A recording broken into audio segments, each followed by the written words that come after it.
It's time to get buzzed. Howard Bender, aka Roto Buzz Guy, is here to help you get through Thursday on Getting Buzzed. And now, please welcome to the virtual stage, Mr. Howard Bender. What is going on, everybody? Welcome in. Thanks for joining us here on Getting Buzzed. I am Howard Bender. Shout out to my illustrious producer, Adam Bernard, who you just heard there. And oh, baby, do we have a show for you here. Again, another fantastic episode of Getting Buzzed. I appreciate everybody joining me here. Absolutely. If you're watching on the Fantasy Alarm YouTube page, better be smashing that like and subscribe button. We got such amazing programming here, and it's not just here at Getting Buzz. It's Alarm Fantasy Football. It's Brit's Blitz. It's Coop's Fantasy Fiasco. All sorts of great stuff here. The Quick Outs Podcast, Fantasy Alarm has everything. This one here, it's a little different type of a show. I kind of look at this, and I know it's 1 o'clock in the afternoon on the East Coast and 10 o'clock in the morning on the West Coast, but to me, this is the fun side of sports. This is the fun side. Well, not all fun, but for the most part, we try to keep it light. We try to keep it fun. I've got an amazing group of guests who have been on the show, and it continues tonight from College Football Today on CBS. My good friend Adam Zucker is going to join us here today. We got lots to talk about. You see him there. College Football Today, inside college football, inside college basketball. Lots of questions to throw at Adam Zucker. You see there the Jam on Fantasy Football logo there. He is also, yes, a Jam Band fan and member of that league that you guys have heard so much about. So Adam's going to join us. We're going to have a little fun with him. One of his big hobbies, disc golf. Now, I'm not a disc golf guy. Can barely throw a frisbee. But for some people, this is an absolute amazing sport for them, and Adam happens to excel at it. I was actually just looking at a Twitter post of some sort of an award that he won for really good disc golf play. We're gonna put him to the test though with a little bit of fun. We're gonna have a celebrity disc golf contest for him. Basically, he's gonna have to find out which celebrity it is who is that mystery disc golf player. And we'll see what happens with Adam's knowledge for that. But before we get into bringing in my guest, lots to talk about here. First and foremost, oh, look at that. Look at that beautiful graphic up there. It always makes me smile. I love seeing my floating head on the calendar. Shout out to Adam Bernard. Adam, pop in here, man. Let's say hi to the kids at home. How the hell are you? How are we doing? How are you? How are the kids at home? Everybody good? Good. I don't know. I don't have any kids, man. I got dogs. You got kids? I've got a kid. I've got a dog. I've got cats. I've got a reptile behind me. I'm fully loaded. Well, Adam, we're going to be talking today about some piss poor officiating. Let me ask you a question here. Mm-hmm. Are you one of those guys who continuously harps on the bad referee calls? Are you somebody who, or do you just kind of let it go and then just move on from it because push comes to shove, the win-loss column doesn't change, bad call or not. The game result is the game result. I like to allow a certain amount of human error. It's easy to say, oh, they missed that call when you slow the replay down to 0.8 of its normal speed or whatever. And it's like, well, in real time, the ref is going to miss that. If it's an egregious call, like maybe we'll get into later in the final five, that is a different story where it's like, if you there's human error and there's just, how did you miss that? So I let it, if it's a bad call, it's a bad call. But if it's an egregious call, no, I can't let that go. Okay. I mean, listen, we've had some seriously egregious calls over the years. This all kind of came to a head again. I guess it was Sunday Night Football. It was the Eagles against the Miami Dolphins. And there were an array of missed calls, so to speak, right? There were, a number of different situations where you were just like, missed a face mask there, missed a hold there. And that's what we kind of ended up seeing. Look at those Eagles. Look at the Kelly Green uniforms. I don't understand why we're going so banana cakes over Kelly Green uniforms, but you know what? Listen, man, if the Eagles want to look like Kermit the Frog, let them look like Kermit the Frog. But so anyway, so this game went on and people went bananas, absolutely bananas. And I get it. When your team loses, you get frustrated. Miami Dolphins fans all over the place, you're getting frustrated. But now this is turning into like a real problematic thing. I mean, I saw a thread on Twitter. It was like missed calls during this game, a thread. And there were probably like, like 7 or 8 different posts or angles to look at for different, times that happened. And I get it. And it's frustrating.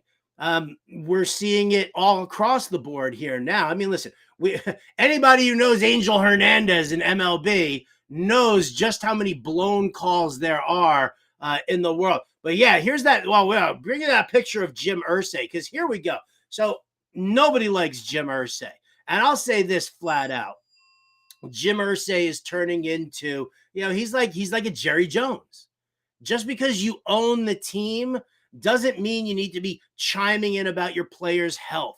Doesn't mean you need to be chiming in about what medical tests or results or anything like that. But now Jim Irsay, who drew everybody's ire when Jonathan Taylor, ironically, there you go. The only time I actually agree with Irsay, Jonathan Taylor, you signed a contract, honor the contract, then negotiate. I don't want to hear the whining and crying about the running backs anymore.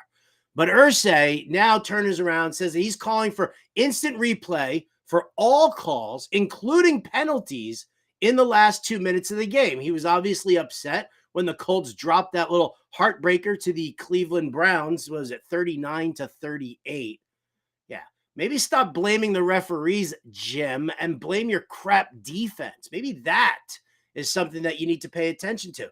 But now that the public is clamoring and screaming and yelling as incessantly as they are, now that everything is being tried in the court of public opinion and everybody's throwing it all onto social media, right? I mean, thanks a lot, players, bringing your gripes to social media, hoping that the squeaky wheel is going to get the grease and that everybody's going to side with you and that teams are going to cave because you're scrubbing your social media of any team presence or anything like that. But this is really getting to be like a nightmare of a situation when a guy like Irsay is now turning to the media and hoping that he's going to get stuff done.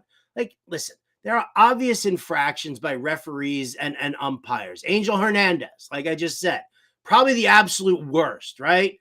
I mean, I don't really understand how Angel Hernandez seriously has a job. You want to complain about the refereeing? Okay, fine. What the leagues need to do, and I get it, there's an umpire and a referee union that you have to contend with. But do these guys have tenure? Is there any reason that Angel Hernandez should be a major league umpire at this stage of the game? I don't know how many calls that he's missed. I don't know how many times I see, bad, strike calls or ball calls at the plate. It's just, he's just been absolutely atrocious. And we know he's been absolutely atrocious over and over again. Instead of sitting here pissing and moaning, saying that we want robo umps, right? Because that's the next step, right? Everybody wants the robotic umpires to do all the ball and strike calls that we have, right? And that's going to take away things like pitch framing, and it's going to take away a whole mess of things, absolutely, because it's just going to track where the ball is crossing over the plate. Like when the plate is broken by the baseball at home plate, that's it. Like that's where the call is going to end up being made. I think what we need to do is we need to do a better job of training our referees and our umpires. That's what I think.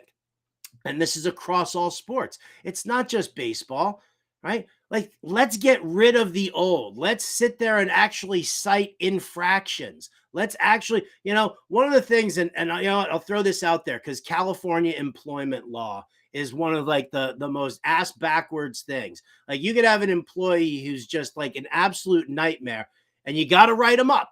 And then 3 write-ups, you got to write them up, and then you give them a verbal warning. Then you got to write them up, and then you get a written warning. And then you write them up, and then you have to, you need to go through this entire process in order to actually fire somebody. It's incredibly difficult because you could get a write-up and then a verbal warning, and then you could be a good boy or girl for the next 6 months.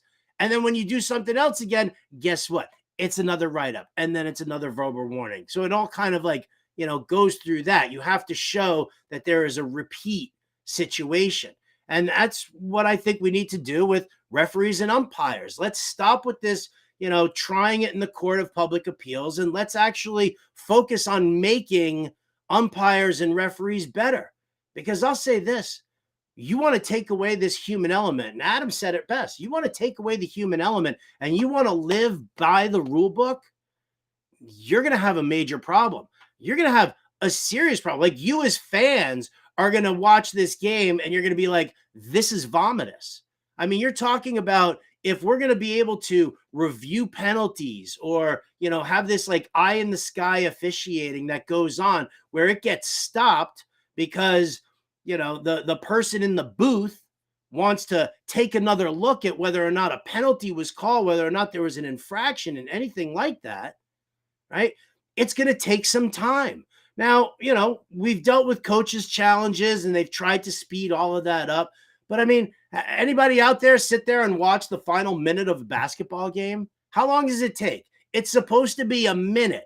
And with the amount of stops and starts, for every 1 minute, it's like dog years. For every 1 minute in basketball at the end of a game, it takes 10 to 15 minutes just to complete it. It's aggravating. It's annoying, the constant stop and start. Listen, you watch an NFL game now, go to an NFL game. Go to an NFL game and just take a stopwatch and time just how much action there actually is. You're talking about a 3-hour broadcast, right? Where you got guys that are just standing around for TV timeouts. If you're going to sit here and now you're going to nitpick over every single call and you're going to leave it all up to being reviewed at the whim of coaches, at the whim of a referee in the booth, whatever the case may be, you're adding length to the game. And that's going to frustrate people, right? What frustrated everybody about baseball? Oh, man, this game takes too long. You're going to extend that even more, and it's going to be ridiculous. It's going to be absolutely ridiculous. On top of that, all right, if you're going to live by the rule book, then it's going to get bad. And the example that I give to everybody out there is a wide receiver and a cornerback. You see it, right? Press man coverage, jacks them up at the line. The two of them jockey for position. The receiver kind of, goes back and forth. When they're hand checking and they're going back and forth, I'll tell you this, after 5 yards, it's a penalty. It's a penalty. So there's no jockeying for position. There's no bump and run. There's no anything like that. We know that the push off is offensive pass interference. We know that, the muggings that we see are defensive pass interference. But what you're going to have to do is you're going to have to continuously call illegal contact when it goes beyond 5 yards. Imagine Mike Evans and Marshawn Lattimore, two guys who clearly hate each other, have a massive issue with each other. And one's going to cover and Lattimore's going to cover Evans. And you're telling me that there's not hand checking going on? There's not a little bumping? No? Go watch a football game. Because I'll tell you this, you can't have it both ways. You can't say, well, there are some things that we can allow and there are some things that we can't. If you're looking at the rule book for the NFL, you need to make sure that this is really genuinely what you want, because there's going to be a lot of stuff out there. Now, they've changed rules from time to time. Obviously, we've seen a number of different rule changes. You can't jump over the line of scrimmage. You can't jump over, the offensive line to get into the backfield. Like, we've seen all that. When you're blocking a field goal, you can't put your hand on the back of your teammate and, vault yourself up even more. We've seen rules change over the years. But how long does that take? It takes a while. It takes a real long time. And, and look at what we're doing right now, because with all the helmet to helmet stuff, you're now looking to make changes with guys who have been, they're in their 20s, they're early to mid 20s, coming out of college, going into the NFL. They've been trained how to tackle, how to hit since they were playing peewee football. And I'm not saying that guys are intentionally going out there and spearing other players with their helmets. Some did. Some definitely did. And the NFL has now over time done that. But what's happened with that? Sometimes it gets called, sometimes it doesn't get called. Protecting the quarterback, sometimes a little slap to the head, that doesn't get called. Sometimes a little slap to the, sometimes a little brush against the shoulder against Patrick Mahomes or Tom Brady, that gets called, and that's roughing the passer. So all of these little subjective things, you have to take it all away. You have to take out all subjectivity whatsoever. There is no interpretation of the rule. The rule is the rule, and that's it. So if you're going to robot umpires, if you're going to eye in the sky sort of a thing, I love this, by the way. Can we just talk about this imaging right there? Shout out to anybody who's like, I don't know, over 40, over 50, who actually knows who this robot is. Right? If you're sitting here looking in the chat and you know who this robot is, you can pop it into the chat, man. I'll give you like a little shout out. Maybe I'll even give you like a little, free gift from Fantasy Alarm. I don't know. I'm just saying, because I think that's a fantastic image. It's absolutely hysterical. And this is what you people are looking for. This is what you want. Be careful what you wish for, people, because this is what's coming. It's always going to get worse before it gets better. We're dealing with the quarterback protection issues. We're dealing with Gabe the Babe with the Johnny 5 call right there. Gabe, send me an email, howard@fantasyalarm.com. Let's work something out. Let's see if we can't get you something fun. Maybe get you a little Fantasy Alarm hat or a t-shirt or something like that. Either way. But this again is what I'm talking about here. This is where we're at. That if you're sitting there and you're clamoring for robo umpires and you're clamoring for eye in the sky officiating, you're in for a world of trouble. You're in for longer games. You're in for a lot more penalties, and you're gonna sit there and you're gonna watch a game that you're gonna turn around. There it is. You're gonna be snoozing through vomitous games, and it's not just football. It's every single sport. Stop whining and crying. Yes, calls are missed. But if you're sitting here wishing for robot umpires and eye in the sky officiating, you're going to ruin sports. You're definitely going to ruin sports. I'll tell you what, don't take my word for it. Let's bring in somebody here. How about from college football today, inside college football, inside college basketball, and the Jam On Fantasy Football League, my man, Mr. Adam Zucker. Dude, my what's God. up? Is that a Phish Taylor Swift? Part of my resume for last there, huh? What's that? You saved the best part of my resume for last. Is that the best part of is Jam On Fantasy Football the best part of your resume? Because as I recall it, Adam, you don't have one of these things over here. One of these big ass trophies. Wow. I could angle this camera around to show you. I actually left it in my other room. I just won a disc golf event over the weekend, so that would be the trophy I would have, if anything, right now. But I just meant being a part of it, man. Being a part of it's a ton of fun, right? I mean, how long have we been doing that league? 8-9 years now? 8-9 years, and the fact that I'll just be sitting there in studio and all of a sudden, we got guys from Mo and Disco Biscuits weighing in on college football games. Interesting takes. Well, I love it. We had over officiating in college football over the weekend too, by the way. I was just going to ask you. So this whole thing with everybody like screaming and yelling, I'm sure you watched the Eagles Miami game on Sunday night and all of that. But where do you stand on the perpetual clamoring for robot umpires and eye in the sky officiating? Man, sometimes it really depends on the situation. Like when pass interference gets called and it's really similar or consistent with how the game's been played up to that point. I thought,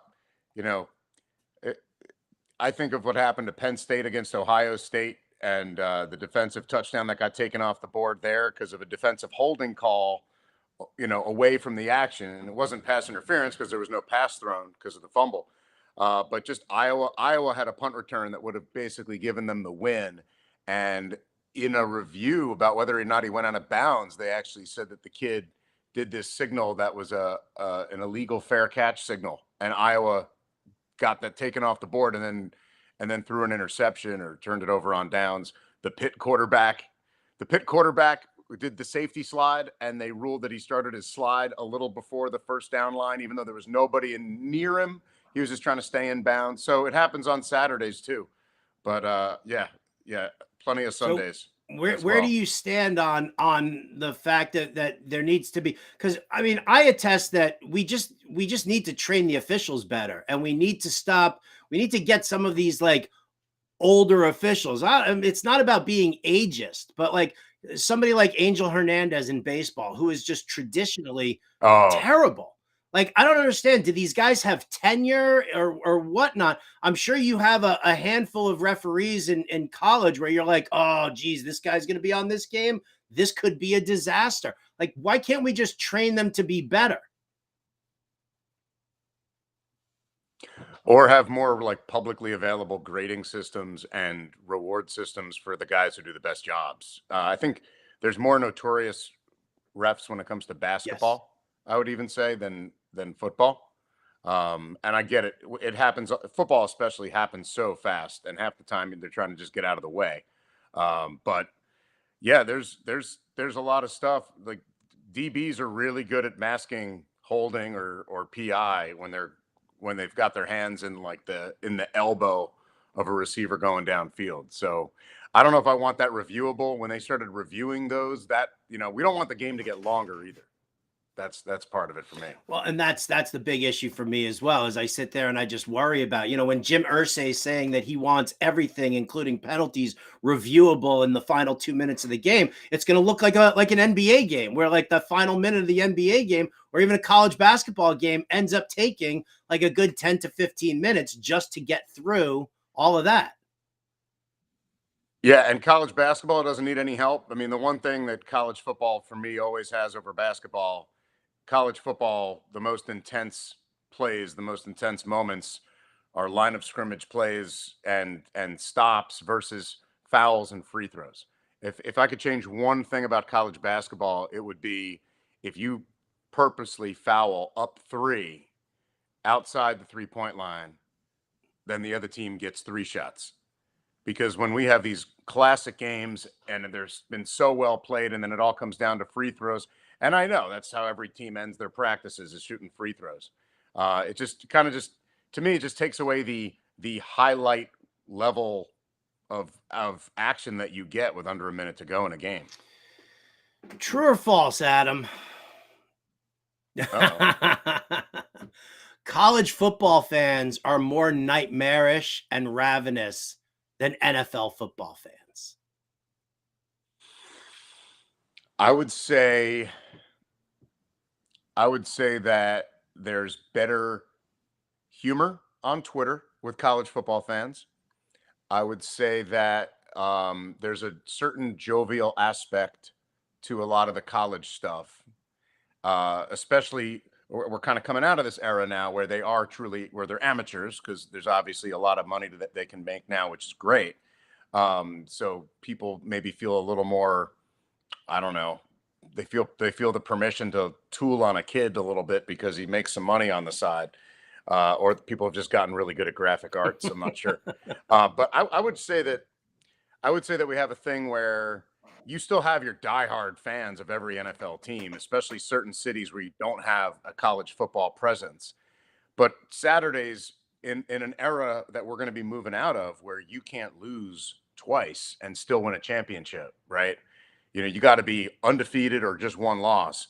Every Saturday is that much more intense. And so you're on the edge of your seat watching college football. Whereas Sundays, I root for my Giants, right? But I have my phone out like we all do, and I'm watching my fantasy. I'm going back and forth between my fantasy apps at the same time, our league and my CBS league, not with CBS people, but with my neighbors on CBSSports.com.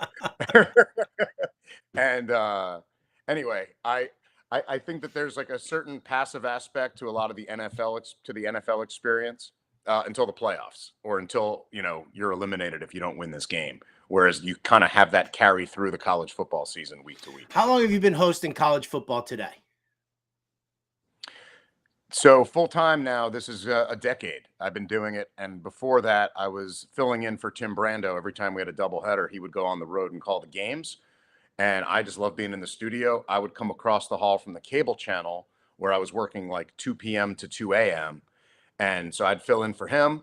And luckily, I had a few of those reps so that when he got a job with Fox doing games, because that's what he really wanted to do, I slid across the hall, and it's been a magical 10 years. It's flown by, and I love it, man. I love it. And I will tell you the one thing to your other question. I am an AP Top 25 voter. I've actually been doing that even longer than I've hosted the show, and people get really into where you slate their team, and it's like we haven't even hit the biggest games yet, and it's such an eye test, and they're all going to play each other one way or another. It'll all work itself out, but it's kind of like the start of a NASCAR race in college football, right? Everybody's bunched up. My 1 through 12 could easily, no one could be in the same spot 1 lap later or 2 laps later. So I was wrong. I had Oregon better than Washington. I had Penn State better than Ohio State. I was wrong. I fixed it. I didn't need to worry about a cease and desist letters, So Well, that's I don't need any help from people. I mean, that's the thing. So rankings in fantasy, same thing, right? I mean, you rank somebody's favorite player too low and they go bonkers about it. And they sit Wow. there and they like tell you what kind of an idiot you are. Have you ever watched football before? So I can imagine if you're sitting there, if you're voting for AP Top 25 and you're ranking teams, that you're probably in that same boat. What's the worst thing ever said to you? Oh man. Nothing like just I see it turning. Yeah, I was trying to think of like really, really bad stuff. Nothing that really comes to mind. Just typically like a pile-on. There'll be a certain Twitter handle or two from a certain fan base, and that one guy or woman will say something about me, put all the tags and hashtags and handles or whatever that they need to, and then it becomes a pile-on to where I'm not even going to look at Twitter for a couple days, even though I wanted to put something out there about a show we're doing or a special segment we did or whatever. I'll just leave it alone. There have even been a couple times, and I've just learned like sometimes you can just be silent in victory, right? I have nothing against Kansas State. Why would I, right? But there was one year where they were 2-0 and they had played like Nicholls State and Prairie View, or not power conference teams. Vanderbilt had defeated Stanford and Duke, or another decent team, and I had Vanderbilt number 23. I hadn't ranked Kansas State, even though they were a solid team, and I had Kansas State piling on me. And it just, I'm not going to root against them. It just happened to be, though, that week 3, Vanderbilt played Kansas State. And so Vanderbilt beat Kansas State. And so the worst thing I ever did, I went back to those tweets that were coming at me. And after Vanderbilt beat Kansas State, I went through and I made sure I liked each and every one of them. That was very subtle. Mean me. Mean you. Very, very subtle. Well, listen, if you ever get any ire from Arkansas fans by the name of Britt Flynn, I can personally, put a stop to that. We can talk to her about that. She's diehard Razorbacks girl. I see. Is she on here? I just saw her name go by. She's in the chat. Absolutely. Well, there's an Arkansas. First of all, and like some Arkansas fans don't like Bret Bielema now. I mean, he didn't. She wrote in. So I knew Bielema. I knew Bret Bielema. He had come into the studio. I had worked, gone back and forth with him, done interviews when he was at Wisconsin, and then he was bouncing around. I kept in touch with him when he was an assistant with the Giants, and he had moved around a bunch, and he was trying to get this thing going where like Alabama fans say Roll Tide, Auburn fans say War Eagle. He wanted Woo Pig to be the new Arkansas thing. Like people walk around, we see each other at the supermarket, Woo Pig. And so we had a good thing going. And my daughter is super into piggies. She loves her piggies. And so this there was an Arkansas rooting contingent in one room of this house. My son was rooting for Tennessee when Josh Dobbs was leading all these crazy comebacks, and I just sat on my hands as a Syracuse grad who married into a Penn State family otherwise. So you're still holding out hope that you'll get another Donovan McNabb at some point or another? Well, and I forget all the exact details, and nowadays it would probably just be out there with everything else that's out there, right? But like Michael Vick was supposed to replace McNabb. McNabb hosted him on his journey, on his recruiting visit. I don't think he had signed, but he was verbally committed to go to Syracuse. And instead, he's a Virginia native. I think there was a lot of people in Virginia and big places that got involved in trying to keep him from leaving the state. And so sure enough, I graduated with Donovan McNabb, and there were a lot of great players there back then. I mean, you had Keith Bullock, Dwight Freeney, Quentin Spotwood, who didn't have an NFL journey so much, but he was a great receiver. Rob Conrad, one of our running backs. There's a lot of names I could go through, but the year after McNabb was done, 1999, I was still up there working as the sideline reporter and the host for Syracuse radio network coverage of football. We had to go to Virginia Tech. And actually, Shane Beamer was on that team, Frank Beamer's son. And so we've talked about these days. And I think the score was 63-0 when we went to Virginia Tech the year after McNabb was there. And Michael Vick was the quarterback for Virginia Tech. And it was Troy Nunes and Medee Williams were the two guys who were trying to get the starting spot. Didn't go well. Doesn't sound like it went well. Well, you know what? Listen, there's always time. I went to college upstate New York, about 40 minutes away from Syracuse. So, I went to Hamilton. Where'd you go? I went to Hamilton. Oh, my wife went to Colgate. Oh, all right. Oh, your wife and I could talk bars then. We probably have hung out at the same bar. I'm probably about a decade older than she is, though, I'm sure. I thought you were going to say Oswego for some reason. I had Oswego all over you. No, man, Stonyonta, right? That's where you got to go. So is that a regular Phish sweatshirt you're wearing, or is that a Taylor Swift sweatshirt? No. Hold it up. Let me see. This was top of the pile. Hold it up. I was like, this would be perfect to wear. Hold on. So you see? It is a Taylor Swift shirt.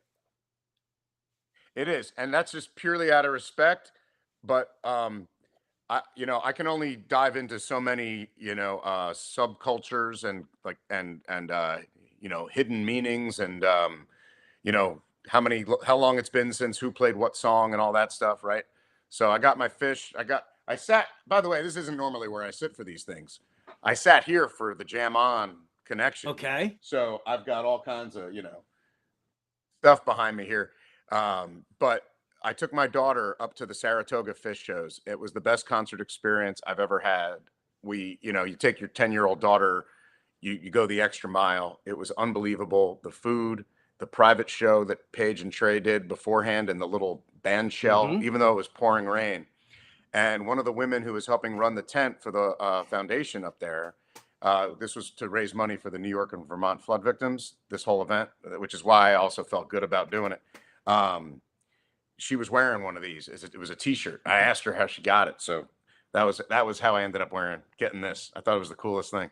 I was in Colorado at the shows at Dick's, and I saw somebody. I was standing next to somebody, and I looked and I saw that shirt, and I went nuts because my producer over at Sirius XM, she's 25, and she's a Swiftie, and so.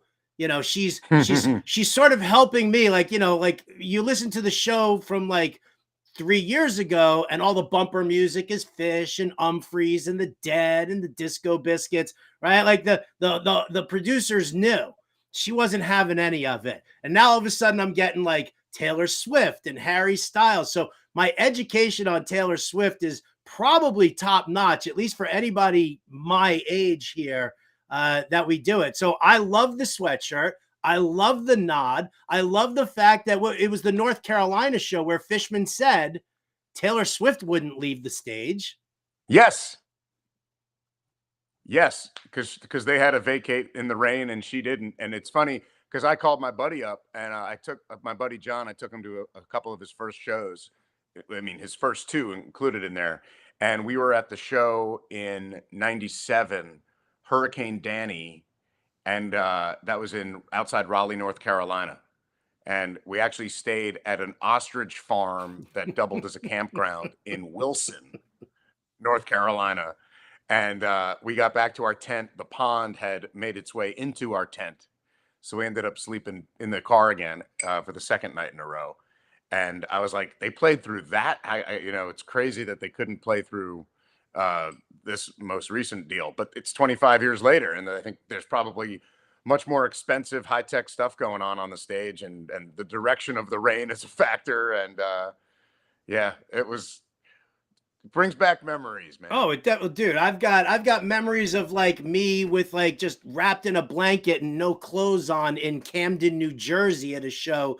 Whoa. I hope that was related to a concert. It was. I was at the Phish show, and there was like this torrential downpour. And I was like, I went over and I was like, I'll just get one of these like Mexican blankets that they had there. And I bought that and just like ended up just staying wrapped up in that for the entire show because my clothes were just absolutely soaked the entire time. Oh yeah. No, I remember that with the show in North Carolina. But I guess when we're younger, it just kind of feels like it just drips off and you recalibrate. What year was the Camden show? It was probably like 98, 99 maybe. Yeah, you probably have it. We've probably been to so many shows before we met. So we actually Hold on. Okay, what do we got? Is that Camden 99? The E Center. Yep. That was the show. Not bad. Not bad. Look at you. Look at you. I don't even have like my backdrop here, like all of my tapes, my CDs, everything like that. There's nothing to be found. It's all like on like iTunes now for me. So I wanted to ask you about this. I didn't think I'd ask you about this maybe for an audience, but I will. When do you get rid of your stuff? Because I've now gotten to the point where I so rarely reach for these things to truly listen to them, unless it's the albums of like Viper House or Strange Folk, Ominous Sea Pods, stuff I won't be able to find. Conehead Buddha? I love my but I did have to toss my cassettes recently from my parents' house because those cassettes have been sitting there unlistened to for 20 years. Mine are all sitting in my garage right now, like in storage, like all my discs and all my tapes, everything like that. I can't part with it. Like it became such a major part of like my life. Like I feel like I grew up with the band, it was like I was in my, like in my, even in my 20s, because I don't consider that I didn't grow up until I was probably like 26, 27 years old. Like that's really like the time shift for me. And that was a very, very very cool time for Phish because it was like Clifford Ball and The Great Went and, and Lemon Wheel and all of those in the late 90s. And that was like, I mean, that's like my crew, like my people who, I found my people at those shows. And that's really kind of like where it grew up for me. So there's I don't keep anything. The only thing that I've kept from my childhood is a comic book collection I had from when I was like, 9, 10, 11 years old. That's the only connection that I have back then. My true childhood is my mid to late 20s when I had like all of these shows that I was going to and touring with the band. It's crazy like that. Yeah. And I would say that some of us have not even grown up still. And it maybe keeps us young. But I remember being at the Clifford Ball and thinking I was late to Phish. I think my first show was in '92. Santana played with them. Oh, nice. And then they played up at the Horde Festival. I saw them freshman year at Syracuse. But yeah, I mean, even at the Clifford Ball, I was like, wow, I wish we had seen them before this explosion. But we were in there pretty early. Yeah. Oh, dude, mid 90s at the Wetlands in New York City was always just such an incredible time. Yes. Incredible time. Now, let me ask you this, because, I've had on this show now, Kuroda has been here. Weaver has been here. Ari Fink has been here. Were you surprised? Like, you go through your world, you go through your life, you've got your world. was it surprising to see so much of a crossover between jam bands and sports? Like, when we hear like guys like Jake Jolly and Joe Carpenter on Fox and they're playing Phish bumper music in and out of broadcast, did it take you by surprise, or did you always have, like, as you were trying to, as you were advancing through your career, you still had that connection with people you worked with?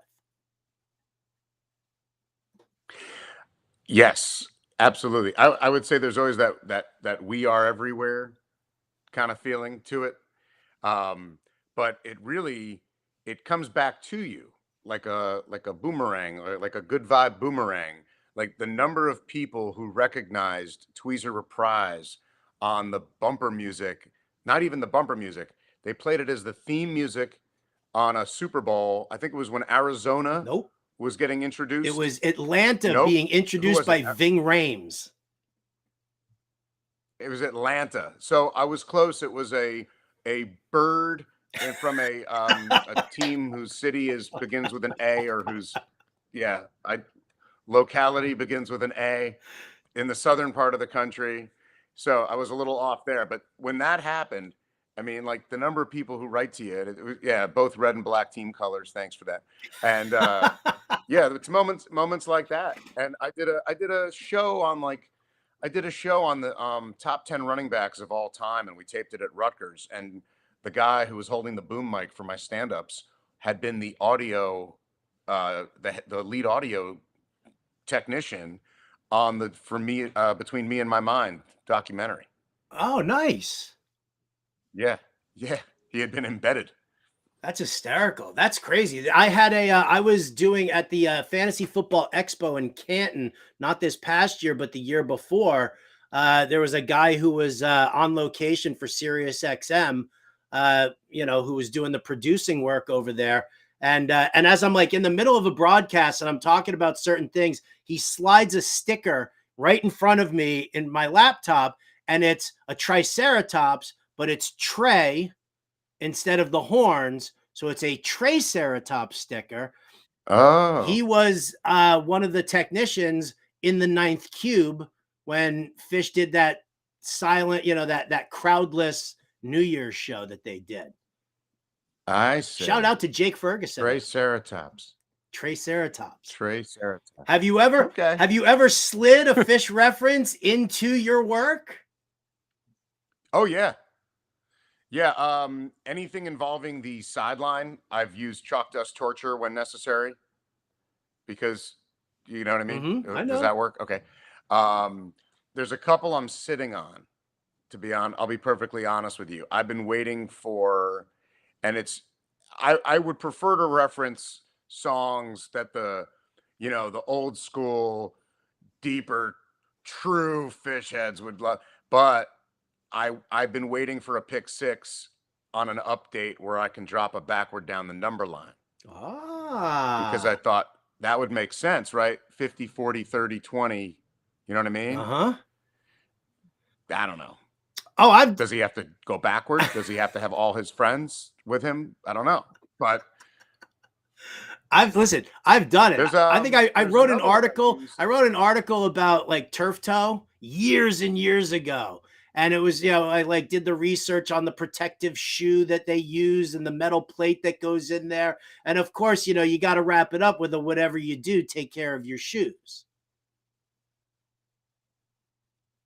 Oh, that's good. See? That's really good. I don't know how, I wouldn't be able to work that in that I could think of. Oh, you know what? When Zion Williamson blew out his Nikes.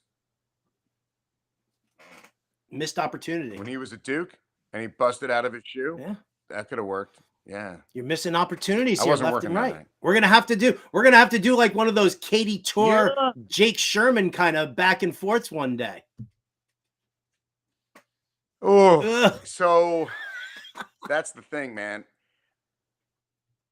It's got to be a 10. It's got to be a 10 for me to do it. And I don't know that I could pull off the I'm doing this on purpose collage of them. I know.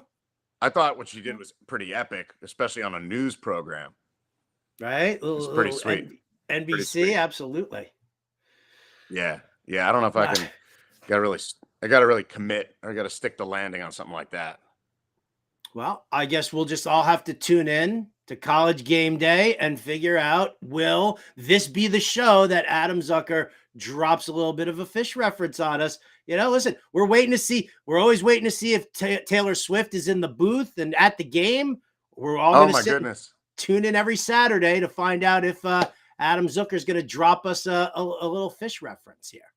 Yeah, no, I mean, if she became a college football fan, then we could have some fun. I referred to the Chiefs as the Swifties over a promo I did that first week. It was all happening.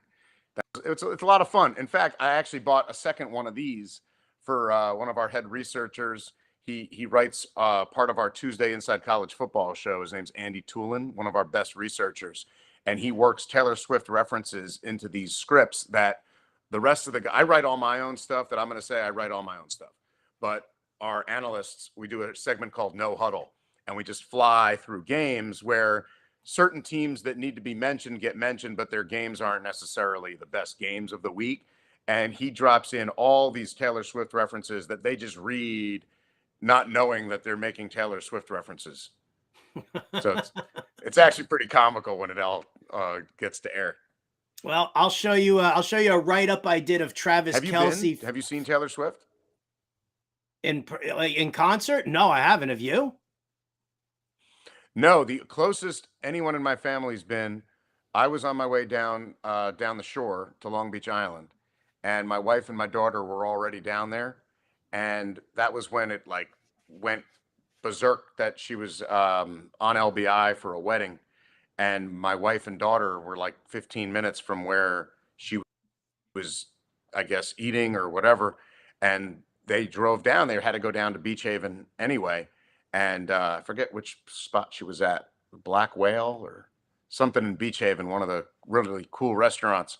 And so my wife and daughter, they stood up on this little curb and saw her walk out of the restaurant. And it was special to them. And then they turned around and it was 3,000 teenagers had made it there as well. So it was pretty wild.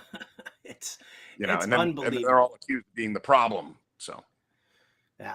I mean, listen, we've seen this in history before. I actually tweeted out, I was trying to explain to a friend of mine's grandfather really what it was all about. And I said, bottom line, do you remember when Joe DiMaggio married Marilyn Monroe? Had we had social media back then, that would have been just as bad as right now with Taylor Swift and Travis Kelce. So I'm all about embracing it, and I'm all about the enjoyment of it. Might as well just keep bringing new fans into the NFL for sure. Now, Adam, before I let you scooch on out of here, and I thank you so much for taking the time, I wanted to celebrate your victory here at the Fall Flyover Championship in Clark, New Jersey. Okay, because you, Adam Zucker, you are a celebrity of your own right. And anybody who's a big college football fan or anybody who's watched you or listened to you and everything, you, my friend, are a celebrity. So what we're going to do here today, a little bit of a game. All right. We're going to play something called Who the Frolf Is That? Celebrity disc golf players. I'm going to ask you a question. I'm going to give you a couple of choices. You're going to have to give me the answer, whether it's right or wrong. You win no points for right answers. You win nothing but my love and admiration. And maybe you get a couple of chuckles here along the way when you realize just what kind of company you're in. Are you ready? You're a genius. It's not me, actually. This is my producer, Adam Bernard. But here we go. Question number 1. Brilliant. Okay. All right. Now, this is celebrity disc golf players according to roguediscs.com. First question. The Seinfeld character once had an entire summer ruined due to an impromptu Frisbee golf outing. Was it Jerry, George, Elaine, or Kramer? B, George. Final answer. Oh, did you hear that? That was the Frisbee going in. That is the sound we live for, man. We call it insane for chains. You hit them from a distance, it makes the most amazing sound. All right. Question number 2. This men's tennis legend went 8-7 in Grand Slam events, winning 4 Australian Opens, 2 US Opens, 1 Wimbledon, and 1 French Open. Was it Andre Agassi, Pete Sampras, Andy Roddick, or John McEnroe?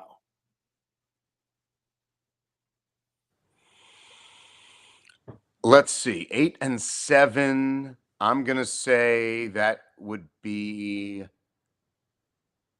D. John McEnroe. Oh, real shame there. Andre Agassi. Was it Agassi? My first thing. And there, that was my first and there thought. he is with the That was my Frisbee. first thought. I just didn't think he lost enough. All right, you're 1 out of 2. Question 3. This 10-time Pro Bowler and 4-time MVP has 1 Super Bowl ring to flash around the disc golf course. Is it Peyton Manning, Tom Brady, Aaron Rodgers, or Drew Brees?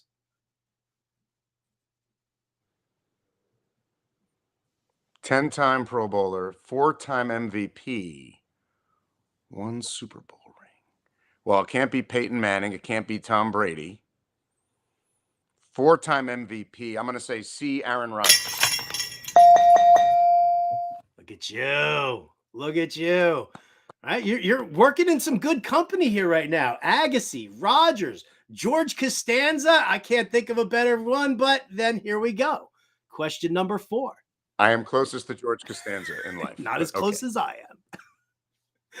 This current Chicago White Sox pitcher finished second in AL Cy Young voting behind Justin Verlander in 2022. Is this disc golf aficionado A, Dylan Cease, B, Jack McDowell, C, Mark Burley, or D, Lucas Giolito? Burley. Wow. So here's my big admission. Wait, I didn't answer. I thought you said Burley. I'm sorry. Uh-oh. I didn't answer yet. Contra, can we get a replay? Okay. Can we get an instant replay here? I would like a replay. I think you paused, or the feed paused on my end, and so I was finishing the word for you. I thought you didn't know how to pronounce Burley, but I should have known better because you do a fantasy baseball show as well. So I'm a Yankee fan. I married into a Phillies family. I don't watch a ton of other teams or keep track too much, but I am going to say Dylan Cease because he's buddies with Paul Macbeth, the disc golf legend, and I think I heard change. All right, here we go. So you're 2-2 right now here on questions. Question number 5. This is it. This is for all the marbles here, Adam. I don't want to put any pressure. I'm 3-1, by the way. I'm 3-1. He is indeed 3-1. Is he 3-1? Yeah, he's only got 1 wrong so far. Oh, wow. Damn. Question number 5. Let's see how you do. This cast member from Friends is an avid Frisbee golf player, plays the course in La Miranda, California, and has a PDGA number. Is it David Schwimmer, Matthew Perry, Courtney Cox, or Matt LeBlanc?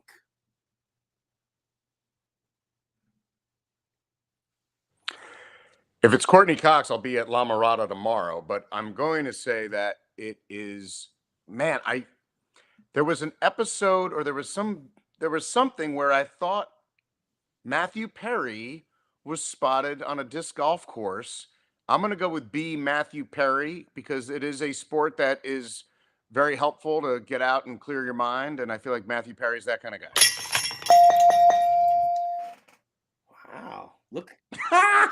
Look who knows his disc golf celebrities. Well, Adam, congratulations. La Mirada's the Mecca, by the way. La Mirada is one of the ancient greats. I'll have to take your word for it. Is it in Southern California or Northern California? La Mirada is I thought it's either Santa Cruz or it's in the San Diego area. But now I'm blanking on. It's not the Augusta of disc golf, but no, it's in that area. Santa Cruz is, now I feel like an idiot. I have to look that up. Good thing you didn't ask me where it was. You said La Miranda, which was even funnier.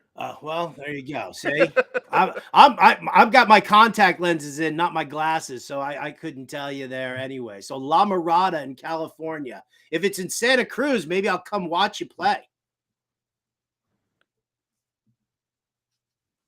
It's not the one in Santa Cruz. I think the Santa Cruz one of the original ones.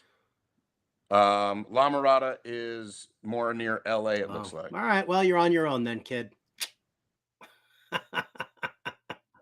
It appears De La Vega is the disc golf course near Santa Cruz. That's it. De La Vega. That's where I've been. That's where I've been. It was the La in there that made me think of my visit to Santa Cruz and playing there.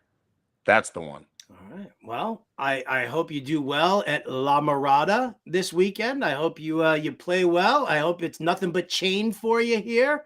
And Adam, I just want to say thank you so much for joining us here on the show today, man. Pleasure. Love bringing you to my audience here. Everybody gets a chance to see one of their absolute Saturday favorites, a Saturday staple. If you're a college football fan, Adam, thank you so much for being here, man. And I look forward to boogieing next to you at a Phish show soon. Yes, I hope we can make it happen, Howard. Thank you as always, man. Great show. I appreciate it. All right. Thank you so much. Adam Zucker, everybody. Give him that follow on Twitter, Adam Zucker, at Adam Zucker CBS.